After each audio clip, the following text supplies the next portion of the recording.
24 September 1932 भारताच्या इतिहासातील दोन दिग्गज नेते डॉक्टर बाबासाहेब आंबेडकर आणि महात्मा गांधी आणि यांच्यात झालेला समझोता म्हणजे पुणे करार. तर काय होता हा पुणे करार जाणून घेऊया आजच्या व्हिडिओमध्ये. खरंच दलितांचे हक्क मारण्यात आले होते का आणि यातूनच आरक्षणाचा उदय कसा झाला हे देखील आपण पाहू. 1930 व 1931 लंडनमध्ये दोन गोलमेज परिषदा पार पडल्या. गांधीजी पहिल्या परिषदेमध्ये अनुपस्थित होते, मात्र डॉक्टर बाबासाहेब आंबेडकर उपस्थित होते. दलितांवर जातीप्रथेमुळे होणारा अन्याय तसेच दलितांची देशातील दुर्दैवी परिस्थिती ही डॉक्टर बाबासाहेब आंबेडकरांनी तेथे सर्वांसमोर मांडली आणि यात त्यांना यशही मिळाले. आता याच पार्श्वभूमीवर 16 ऑगस्ट 1932 मध्ये रॅमसे मॅकडोनाल्ड यांनी कम्युनल अवॉर्डची घोषणा केली. आता कम्युनल अवॉर्ड म्हणजे काय हे जाणून घेऊया. तर या कम्युनल अवॉर्डनुसार अस्पृश्यांची देखील मुस्लिम व शीख यांच्याप्रमाणे अल्पसंख्याकांच्या श्रेणीत गणना केली जाणार होती. याचाच अर्थ असा, अस्पृश्य हे हिंदू समाजाचा भाग राहणार नाहीत असे स्पष्ट होते.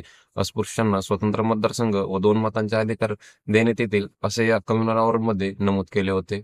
स्वतंत्र मतदारसंघ म्हणजे दलितांसाठी देण्यात आलेल्या मतदारसंघामध्ये केवळ आणि केवळ दलितच उमेदवार असू शकेल आणि त्याला मतदानही केवळ दलितच करू शकेल. असे केल्यामुळे तो दलित उमेदवार इतर राजनेत्यांच्या मागे मागे फिरण्यापेक्षा आपल्या समाजाचा विकास बघेल व आपल्या समाजाला वर घेऊन येण्यासाठी प्रयत्न करेल असे बाबासाहेबांचे मत होते. तसेच दोन मतांचा अधिकार म्हणजे आपल्या दलित उमेदवाराला वोट देऊन जो जनरल कॅटेगरीमधील उमेदवार आहे त्याला देखील वोट देण्याचा अधिकार दलितांना देण्यात आला.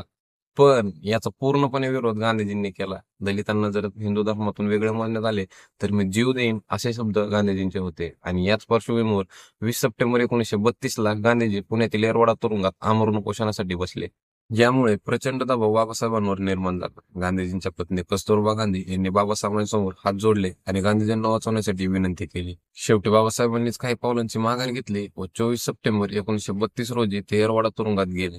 त्यांनी गांधीजींना खूप समजून सांगण्यासाठी प्रयत्न केला, परंतु गांधीजी काही ऐकत नव्हते. शेवटी डोळ्यात अश्रू घेऊन त्यांनी पुणे करारावर सह्या केल्या व तेव्हा गांधीजींनी त्यांचे आमरण उपोषण सोडले. पण तिथे बाबासाहेबांनी रिझर्वेशनची मागणी केली. रिझर्वेशनच्या मागणीला जर होकार मिळत असेल तरच मी या करारावर सही करेन असे मत बाबासाहेबांनी मांडले. शेवटी खूप पराकष्टाने बाबासाहेबांच्या या मताला होकार मिळाल्यावर बाबासाहेबांनी पुणे करारावर सही केली व हा करार अस्तित्वात आला.